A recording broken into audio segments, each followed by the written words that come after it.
प्यारे बच्चों, पिछले वीडियो में हमने आपको कक्षा 9 सामाजिक विज्ञान में इतिहास के अंतर्गत प्रथम पाठ फ्रांस की क्रांति का अध्ययन कराया था, जिसके अंतर्गत हमने उसके प्रथम भाग फ्रांस की क्रांति के प्रमुख कौन कौन से कारण हैं और उन 5 प्रकार के विभिन्न कारणों का हमने अध्ययन किया था। उसमें राजनीतिक, सामाजिक, आर्थिक, दार्शनिकों की भूमिका और तत्कालीन कारण थे। 1789 की जो क्रांति 14 अप्रैल 1989 को प्रारंभ हुई, उसके बाद ये क्रांति 1789 से लेकर के इसका जो चरण चला है वो 1814 ईस्वी से चला। तो इसको हम क्रमबद्ध 4 चरणों में बांट करके इसका अध्ययन करेंगे। तो आज हम फ्रांस की क्रांति के विभिन्न चरणों का अध्ययन करेंगे। सबसे पहले है प्रथम चरण, जो कि 1789 से लेकर के 1792 ईस्वी से चला। इसके अंतर्गत हमें संवैधानिक राजतंत्र के चरण का अध्ययन करना है कि किस प्रकार से संवैधानिक राजतंत्र की स्थापना हुई। द्वितीय चरण जो है वो 1792 से लेकर के 1794 ईस्वी तक चला। इसमें हमें उग्र गणतंत्रवाद का चरण का अध्ययन करेंगे, अर्थात इसमें गणतंत्र की स्थापना कैसे हुई उसका अध्ययन करना है। तृतीय चरण जो है, जो कि 1794 से 1799 ईस्वी के बीच में चला, इसमें हमें उदार गणतंत्रवाद की स्थापना कैसे हुई और किस प्रकार से उदार गणतंत्रवाद रहा उसके चरण का अध्ययन करेंगे। और चतुर्थ चरण जो है वो 1799 से 1814 ईस्वी तक माना जाता है। इसमें तानाशाही एवं साम्राज्यवादी चरण है। इसमें नेपोलियन बोनापार्ट का उदय किस प्रकार से हुआ, किस प्रकार से साम्राज्यवादी गणतंत्र की स्थापना हुई, इसका हमें अध्ययन करना है। तो आइए बच्चों, सबसे पहले हम देखते हैं प्रथम चरण, जो कि 1789 से लेकर के 1792 ईस्वी तक था।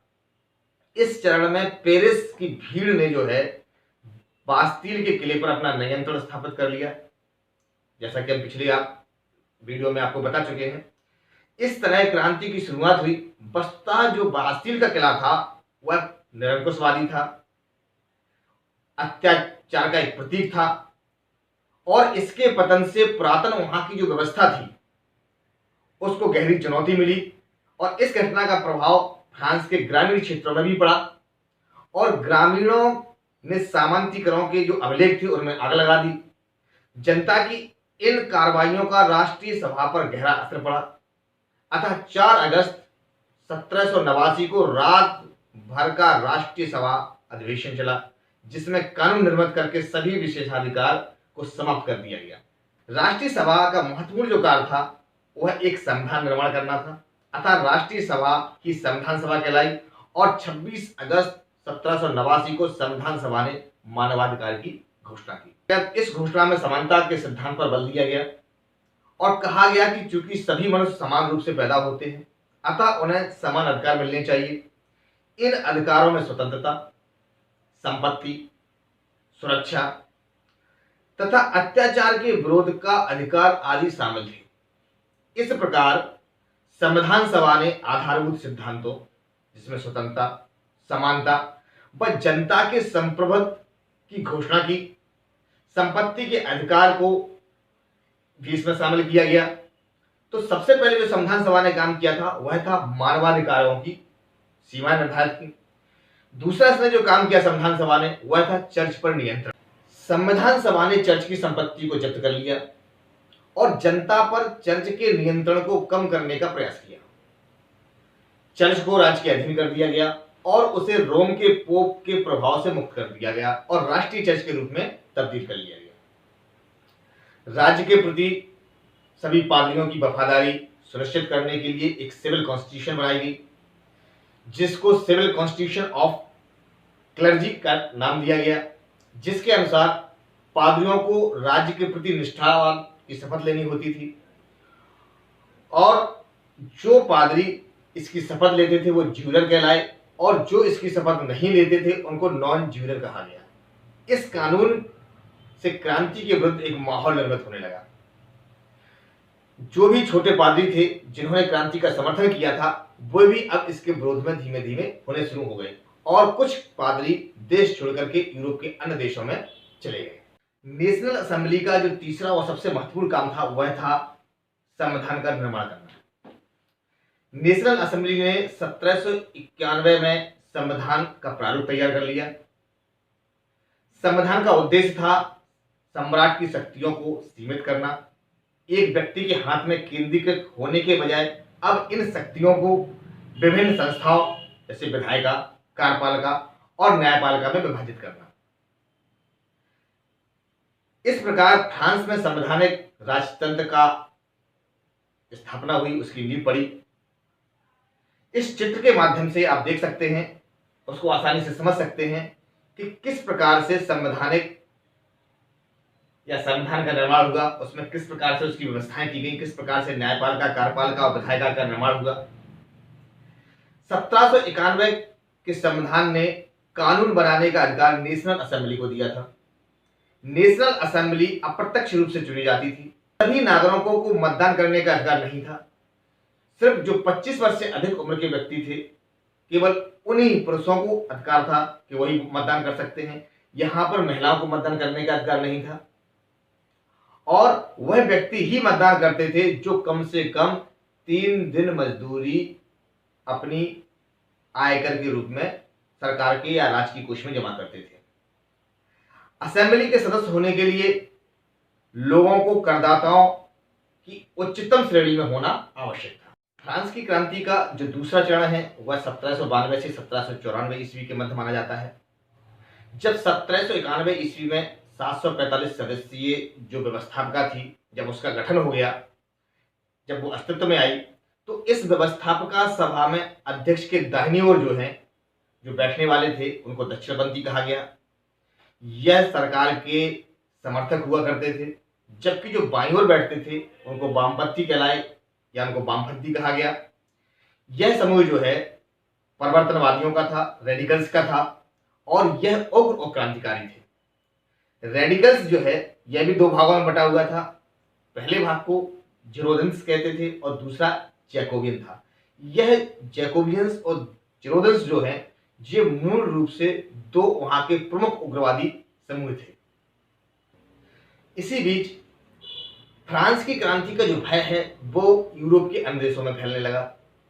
जो पादरी एवं कुलीन वर्ग फ्रांस से भागकर के यूरोप या अन्य देशों में चले गए थे, उन्होंने क्रांति के विरुद्ध भावना फैलाना शुरू कर दी।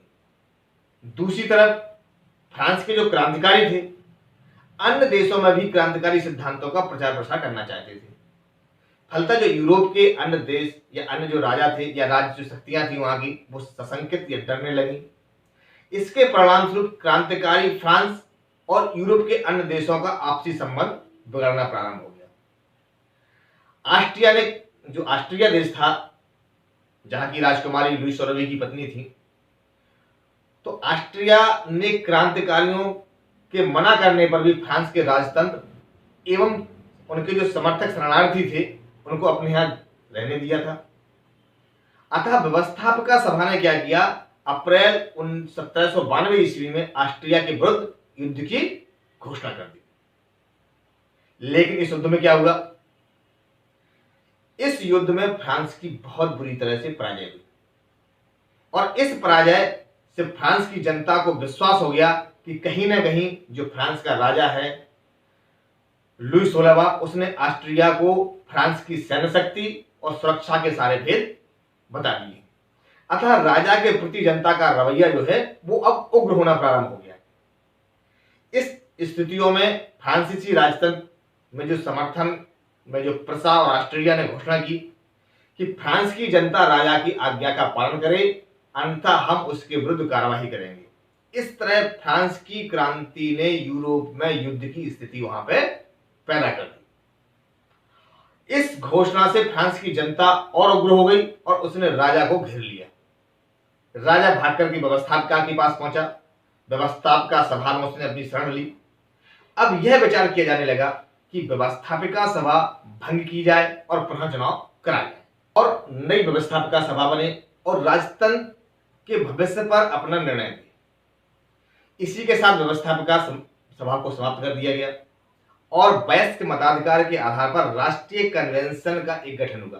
तो यहां पर व्यवस्थापिका जो थी उसको समाप्त करके एक नया राष्ट्रीय कन्वेंशन बनाया गया, राष्ट्रीय कन्वेंशन का गठन हुआ। अब राष्ट्रीय कन्वेंशन जो 21 सितंबर 1792 को नेशनल कन्वेंशन का प्रथम जो अधिवेशन हुआ, इसमें जैकोबियंस एवं जीरोथिस्ट दल थे। तो जैकोबियंस अनुशासित और संगठित समूह हुआ करता था। पेरिस की भीड़ पर इनका प्रभाव भी था। इसमें जो प्रमुख नेता थे वो दांते, रॉबेस्पियर, हीटर। नेशनल कन्वेंशन के सामने तीन प्रमुख समस्याएं थी। पहला विदेशी आक्रमण, दूसरा राजा की मौजूदगी और तीसरा गृह युद्ध। सितंबर 1792 में फ्रांसीसी सेना ने बेल्जियम पर अधिकार कर लिया और दक्षिण में नीस और सेवाय देश पर भी अपना अधिकार जमा लिया। इन विजयों को देख करके हॉलैंड, ऑस्ट्रिया, प्रुसा और इंग्लैंड के जो राजतंत्रीय शासन थे उनके अंदर घबराहट पैदा हो गई। वो क्रांतिकारियों से भय खाने लगे। क्रांतिकारियों ने 1792 में घोषणा की कि फ्रांस का गणतंत्र जो है वो स्वतंत्रता, समानता और बंधुत्व पर आधारित है और इन भावनाओं का प्रसार करना वह अपना कर्तव्य समझता है। फ्रांस जिन जगहों पर अपना आधिपत्य कायम कर रहा है या आधिपत्य जहां वो कायम करते जा रहा था, वहां क्रांतिकारी सिद्धांतों को लागू करना और पादरियों और कुलीनों की जो संपत्ति थी उसको छीन लेना और जो भी देश इसका विरोध करता था उसे क्रांति का शत्रु समझा जाता लगा। इस घोषणा से यूरोप के जो भी निरंकुश राजतंत्री देश थे वो भयभीत होने लगे और फ्रांस की क्रांति फ्रांस की न रह करके ये संपूर्ण यूरोप में फैल गई। अतः यूरोपीय जितने भी देश थे क्रांति के प्रसार को रोकने के लिए एकजुट हुए और इंग्लैंड, हॉलैंड, ऑस्ट्रेलिया, प्रुसा के एक गुट का फ्रांस के प्रमुख उन्होंने एकजुटता का निर्माण किया। इस गुट ने कई जगहों पर फ्रांस को पराजित किया। फलतः विदेशी युद्ध में फ्रांस की पराजय नेशनल कन्वेंशन के समक्ष एक मुख्य समस्या बन गई। तो नेशनल कन्वेंशन के बनने के बाद उसने अपनी जो विस्तारवादी नीति अपनाई, उसने जो फ्रांस के बाहर निकल करके अन्य यूरोपीय देशों को अपने कब्जे में लेना शुरू किया, उनको अपने आधिपत्य में लेना शुरू किया। इसके वजह से जो विदेशी राष्ट्र थे वो एकजुट हुए और फ्रांस को इसकी वजह से हार का सामना करना पड़ा और यहाँ पर जो फ्रांस की नेशनल कन्वेंशन थी उसके सामने एक बहुत बड़ी समस्या खड़ी हो गई और नेशनल कन्वेंशन ने अब एक प्रस्ताव पारित कर दिया कि राजतंत्र को समाप्त कर दिया जाए और पूर्ण रूप से देश के अंदर गणतंत्र की स्थापना हो। इस कारण से राजा पर इसका दोषारोपण किया गया, राजा पर देशद्रोह का मुकदमा चलाया गया और उसको मृत्युदंड की सजा दी गई। अंततः 21 जनवरी 1793 ईस्वी को लुई 16वें को फांसी पर चढ़ा दिया गया। लुई 16वें को मृत्युदंड देने के बाद जो क्रांतिकारियों का उग्र ग्रुप था, जैकोबियंस और जीरोथिस्ट, इन दोनों में आपस में संघर्ष हुआ। आपस में संघर्ष होने लगा, गृह युद्ध की स्थिति पैदा हो गई। देश जो था आर्थिक संकट से गिर गया। इसको राहत देने के लिए, देश को आर्थिक स्थिति से उबारने के लिए जैकोबियंस ने अमीरों पर कर लगाने की बात कही और उनके ऊपर कर लगाने का विधान बनाया।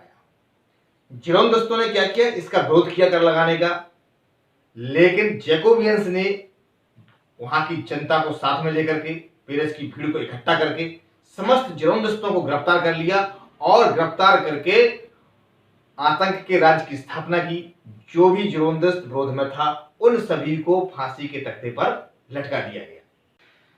जैकोबियंस जो रॉबेस्पियर था, इसको आतंक के राज्य की गठन करने का श्रेय जाता है क्योंकि इसका नेतृत्व जो है वो रॉबेस्पियर ने किया था। फ्रांस में आतंक के राज्य की स्थापना के साथ ही अव्यवस्था फैलना शुरू हो गई। अव्यवस्था का राज्य पुनः शिकार हो गया और जो जैकोबियंस थे, जैकोबियंस के विरुद्ध जो भी काम करता उसे मृत्युदंड की सजा दी जाती थी। सत्ता पर नियंत्रण रखने के लिए विरोधियों को ग्लोटिन जो था वो दो खंभों के बीच लटकता हुआ एक आरी की मशीन हुआ करती थी जिस पर के रख करके अपराधी को का जो सिर है वो धड़ से अलग कर दिया जाता था। जो गिलोटिन है, इसके मशीन का जो आविष्कार है वो डॉक्टर गिलोटिन ने किया था, इसलिए इसका नाम गिलोटिन रखा गया। एक्चुअली ये फांसी का तख्ता ही था जिससे व्यक्ति का सिर धड़ से अलग किया जाता था।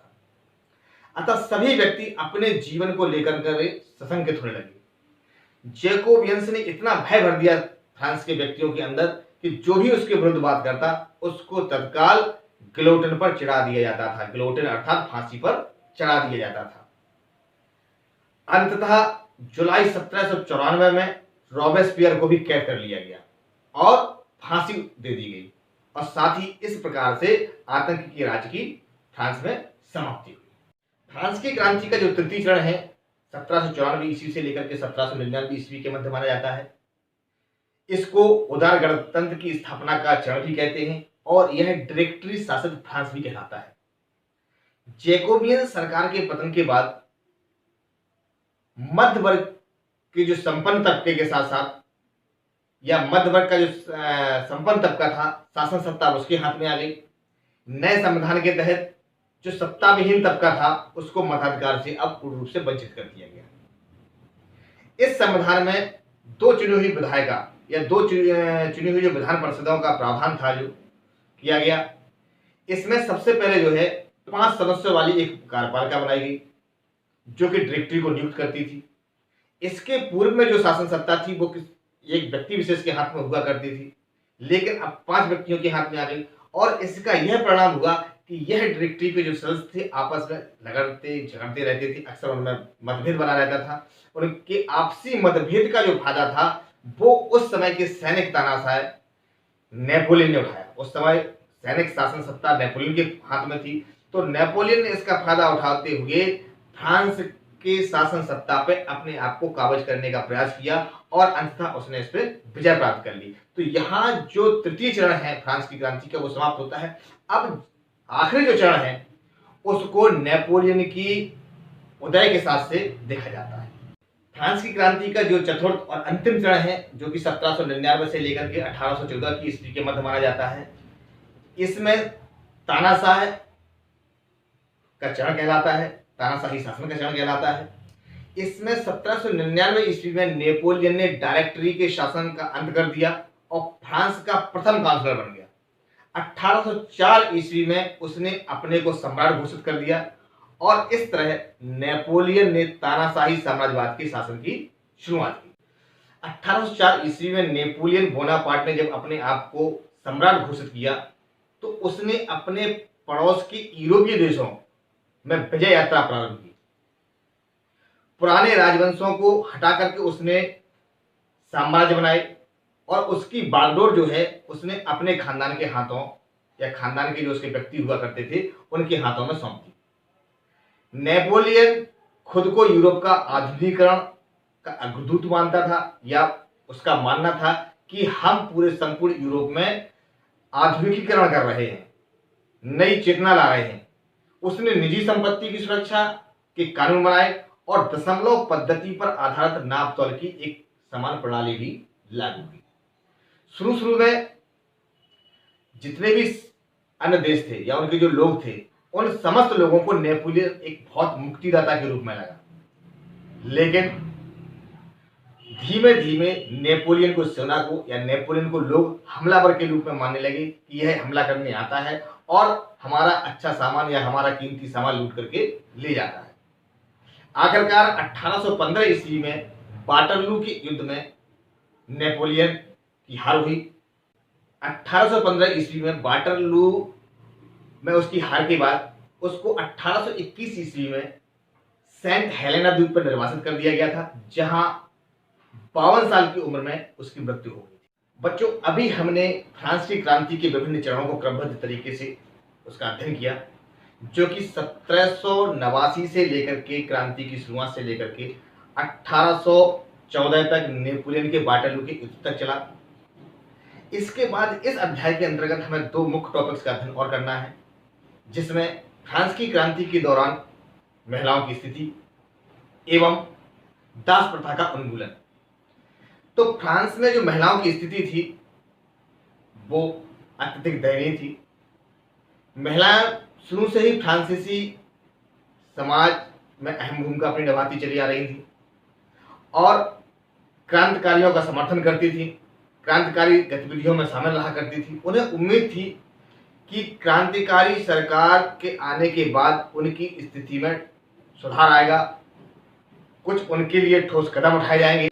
महिलाओं की एक प्रमुख मांग थी कि उन्हें पुरुषों के समान राजनीतिक अधिकार प्राप्त हों, लेकिन महिलाओं को इस बात से बहुत निराशा हुई कि जब 1791 में संविधान बना तो संविधान में उनको निष्क्रिय नागरिक का दर्जा दिया गया।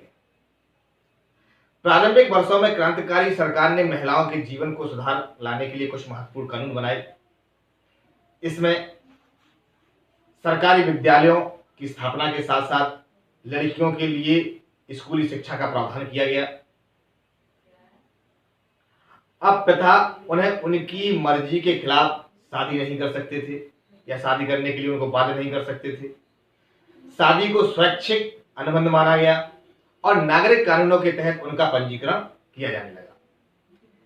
तलाक को कानूनी रूप दिया गया और महिलाएं व्यावसायिक प्रशिक्षण ले सकती थी, कलाकार बन सकती थी और छोटे मोटे व्यवसाय भी कर सकती थी। फिर भी राजनीतिक अधिकारों के लिए महिलाओं का संघर्ष अभी भी जारी था। आतंक राज के दौरान सरकार ने महिला क्लबों को बंद कर दिया, उनकी राजनीतिक गतिविधियों को प्रतिबंध लगा दिया।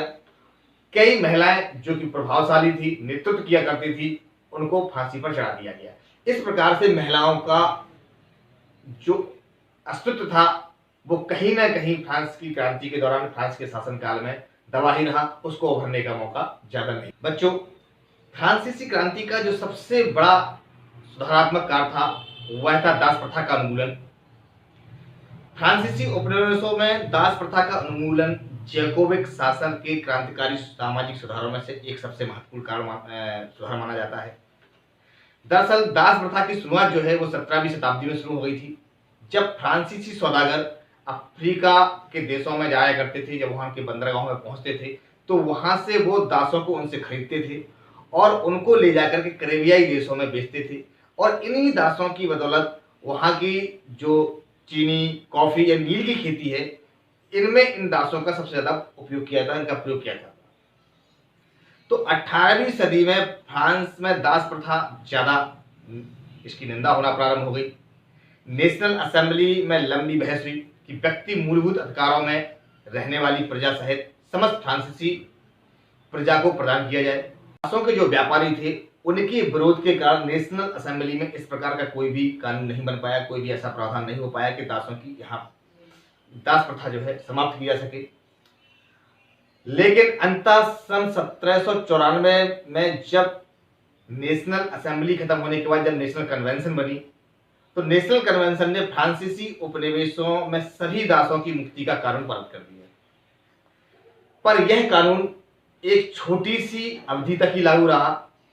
10 वर्ष बाद जब नेपोलियन ने दास प्रथा को प्रारंभ किया, और उसको दास प्रथा को क्यों प्रारंभ करना पड़ा, क्योंकि उस समय जो बागान के लोग थे, जो बागान मालिक थे, चाहे वो चीनी के बागान मालिक हों या नील खेती करने वाले बागान मालिक हों, उनको अपने आर्थिक हित के लिए इस कानून को पारित कराना पड़ा और उन्हीं के हित को देखते हुए नेपोलियन ने दास प्रथा को प्रारंभ कर दिया। अपने हित को साधने के लिए अफ्रीका के जो नीग्रो लोग थे उनको गुलाम बनाया जाने लगा, वो पुनः दास बन गए। और नीग्रो लोग जो हैं, तो नीग्रो अफ्रीका में के सहारा रेगिस्तान में रहने वाले स्थानीय लोग हुआ करते थे। सबसे ज्यादा दास जो है नीग्रो को ही बनाया गया। लेकिन धीमे धीमे जाकर के दासों का जो अंत है, जो दासों का उन्मूलन हुआ, वो 1848 ईस्वी में जाकर के पूर्ण रूप से दासों का उन्मूलन हो पाया। तो बच्चों, अभी हमने फ्रांस की क्रांति के विभिन्न कारण, फ्रांस की क्रांति के कौन कौन से विभिन्न चरण थे, किस प्रकार से क्रांति प्रारंभ हुई, कहाँ खत्म हुई, फ्रांस की क्रांति में महिलाओं की क्या स्थिति रही और दास प्रथा के उन्मूलन में फ्रांस क्रांति का क्या योगदान रहा, इसका भी हमने अध्ययन किया। बच्चों, यहाँ हमारा यह अध्याय समाप्त होता है फ्रांसीसी क्रांति का। अब आप इस अध्याय से संबंधित 2 मुख्य प्रश्नों को आपको करना है होमवर्क के रूप में। पहला, नेपोलियन के उदय के लिए कौन सी विशेष परिस्थिति जिम्मेदार है, इसकी आपको व्याख्या करना है। दूसरा प्रश्न है कि फ्रांस की क्रांति के विभिन्न चरण कौन कौन से हैं और इन चरणों की व्याख्या आपको अपने शब्दों में करनी है। तो बच्चों, इन प्रश्नों का उत्तर करें। ये संपूर्ण पाठ आपका कंप्लीट हो गया है। नमस्कार, धन्यवाद।